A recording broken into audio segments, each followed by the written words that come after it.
Bonjour à tous et bienvenue dans cette nouvelle vidéo. Aujourd'hui, on va voir comment écrire son prénom en japonais. Durant votre carrière de karatéka, il est fort probable que vous ayez un jour à écrire votre prénom en japonais, que ce soit sur un diplôme, sur un karaté-gi ou sur une ceinture. Prenons le cas d'un diplôme par exemple. À partir du premier dan, théoriquement, vous allez recevoir un certificat qui émane directement de la Fédération du Japon. Donc concrètement, qu'est-ce qui va se passer? Votre prof va prendre la liste des noms de tous les gens qui ont passé l'examen et va l'envoyer au Japon. Les Japonais vont donc recevoir cette liste et à moins d'avoir quelqu'un qui a fait des études poussées en français parmi eux, ils ne sauront pas comment prononcer ces prénoms. Donc qu'est-ce qu'ils risquent de faire?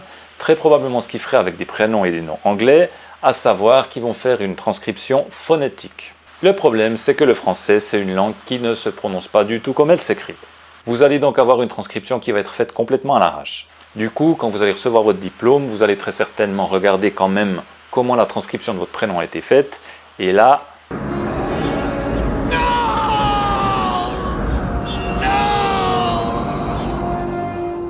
Donc je vais vous donner dans cette vidéo quelques trucs pour vous éviter ce type de déconvenu. La première chose à comprendre, c'est que dans beaucoup de cas, écrire son prénom japonais, c'est du pur bricolage. Parfois, selon votre prénom, vous pourrez également choisir entre plusieurs solutions. Donc ça sera juste à vous de choisir celle qui vous convient le mieux. Donc je n'ai pas l'intention dans cette vidéo de faire un cours complet sur l'écriture japonaise. J'aimerais juste ici vous donner quelques explications de base et quelques trucs de manière à que vous puissiez écrire votre prénom de la sonorité la plus proche de la sonorité originale. Pour commencer, il faut savoir qu'il y a 3 alphabets différents en japonais. Les kanji, les hiragana et les katakana. Les hiragana ici, on s'en fout. Les kanji, c'est possible d'écrire son prénom en kanji une fois qu'on a déterminé la sonorité qu'on veut. Maintenant, écrire son prénom en kanji quand on est étranger, je veux dire, vous pouvez le faire pour le fun, mais dans le cadre du karaté, je vous le déconseille fortement. Les maîtres de karaté, ils risquent de ne pas comprendre en fait ce que vous voulez, ou alors juste de trouver ça grotesque. Donc les kanji pour le karaté, laissez tomber. L'alphabet qui nous intéresse donc ici, ce sont les katakana. Les katakana, ce sont les caractères qui sont utilisés en japonais pour écrire les mots d'origine étrangère. Donc les katakana, on en trouve 46. À partir de ces 46 katakana, on peut encore faire quelques variations. Donc si vous vous appelez Noah, Emma, Yoni ou Naomi, vous pourrez avoir la réplique exacte de votre prénom en japonais. Si vous vous appelez Rémi ou Léo, vous pourrez avoir la réplique presque exacte de votre prénom. En japonais, le R et le L se prononcent de la même façon. C'est un son entre le R et le L. C'est une espèce de R roulé. Donc Rémi et Léo deviendront Rémi et Réo. Ok, mais là, on reste encore dans une version qui est quand même proche de l'original. Par contre, si les sons japonais sont facilement prononçables pour un francophone, le contraire n'est pas vrai du tout. Il y a beaucoup de sons français qui n'existent pas en japonais. Donc, tous les sons un, en, on, un, n'existent pas en japonais. Donc, typiquement, le prénom Vincent est un des pires prénoms à transcrire. Déjà, le V n'existe pas, le 1 n'existe pas et le en n'existe pas. Donc, j'ai peut-être hérité du pire prénom français à transcrire en japonais. Pour la petite histoire, donc j'ai passé en tout 7 ans au Japon, j'ai fait quelques allers-retours. La première fois que je suis venu, on m'a collé Vincento. Ensuite, j'ai eu, ça c'est la pire des versions, j'ai eu Bansan. Et maintenant, c'est Vanson. Vincent, c'est typiquement un prénom qui est très difficile à transformer en japonais. Deuxième point important à connaître, la structure des katakana. Les katakana ont 2 structures phonétiques différentes. Soit une voyelle seule, donc A, E, I, O, U, soit une consonne suivie d'une voyelle. Donc Ka, Ke, Ki, Ko, Ku, Na, Ne, Ni, No, Nu, etc. Seule exception, le N. Donc, si vous vous appelez John, c'est tout bon, vous avez une transcription qui est presque la même, ok, John. Par contre, si vous vous appelez Norbert, ça deviendra Noruberu. Si vous vous appelez Bernard, Berunaru. Maintenant, quels sont les trucs que vous pouvez utiliser pour essayer de rendre votre prénom le plus potable possible? La première chose, et surtout si vous avez un prénom difficile à prononcer, comme par exemple le mien, c'est d'utiliser la version anglaise. Donc c'est pour ça qu'on m'a appelé au début Vincento, parce que j'ai dit que je m'appelais Vincent. Ok, donc Vincent, c'est devenu Vincento. Un autre prénom avec lequel user de ce petit stratagème anglophone fonctionne bien, c'est Benjamin. Benjamin, si on veut l'écrire à la française, ça va devenir Benjamin. Ok, Benjamin, ça fait un peu Banjoman. Donc c'est pas génial. C'est pourquoi je vous conseille plutôt la version anglaise Benjamin. De nouveau là c'est vous qui voyez, mais personnellement je trouve que c'est quand même un petit peu plus joli.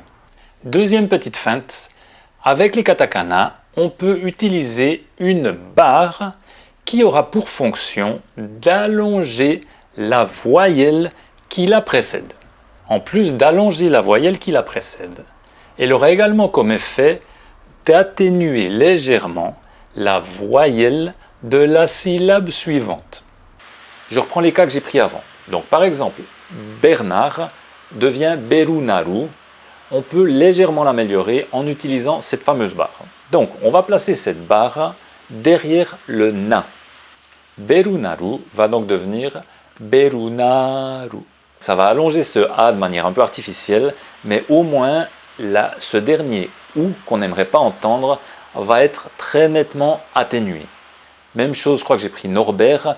Noruberu va devenir Noruberu. Donc même si c'est toujours pas génial, c'est quand même un petit peu mieux lorsqu'on a cette dernière voyelle qu'on entend moins. Maintenant, la deuxième chose qu'on peut faire, c'est d'utiliser ce petit caractère. Donc ce caractère, lorsqu'il est écrit en grand, se prononce tsu. Maintenant, écrit plus petit, lorsqu'il est placé entre deux caractères, il ne va en fait pas s'entendre. Il va juste marquer une petite pause, ok, juste le temps d'une respiration. Maintenant, à l'image de la petite barre dont je vous ai parlé tout à l'heure, il va légèrement atténuer la voyelle qui va le suivre. Par exemple, si vous vous appelez Eric, si on n'utilise pas ce petit caractère, ça va devenir Eriku. Eriku, ce dernier OU, il fait quand même un peu tâche.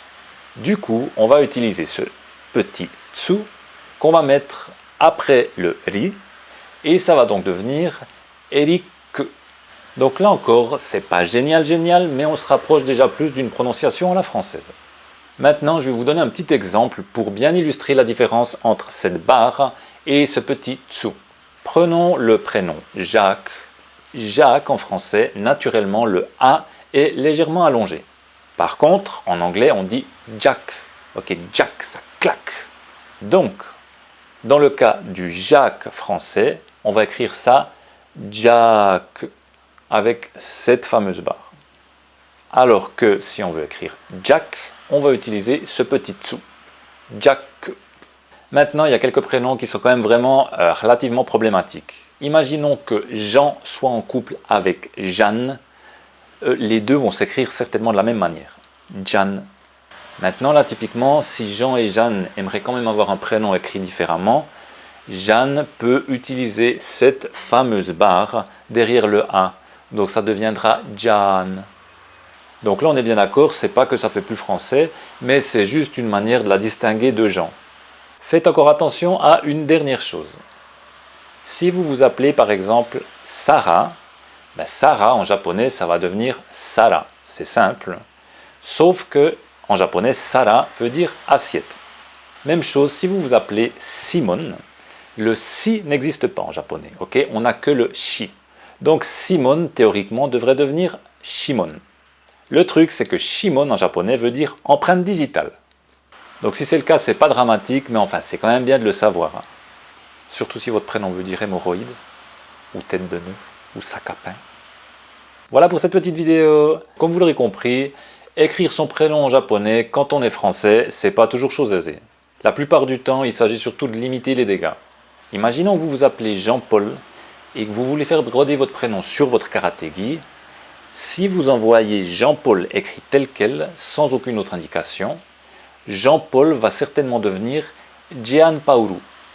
Donc Gianpaolo, on ne sait pas si c'est de l'espagnol, de l'hébreu ou du bosniaque. Okay, donc Dans ce genre de cas, c'est là où il faut essayer de limiter les dégâts et de trouver une sonorité la plus proche possible qui dans ce cas-là serait quand même Jamporu. Donc Janporu pour un francophone, c'est quand même compréhensible.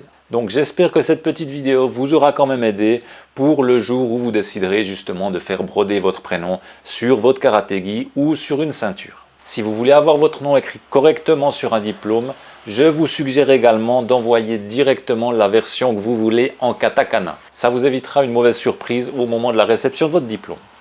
C'est tout pour aujourd'hui, on se retrouve bientôt pour une prochaine vidéo. A plus, ciao!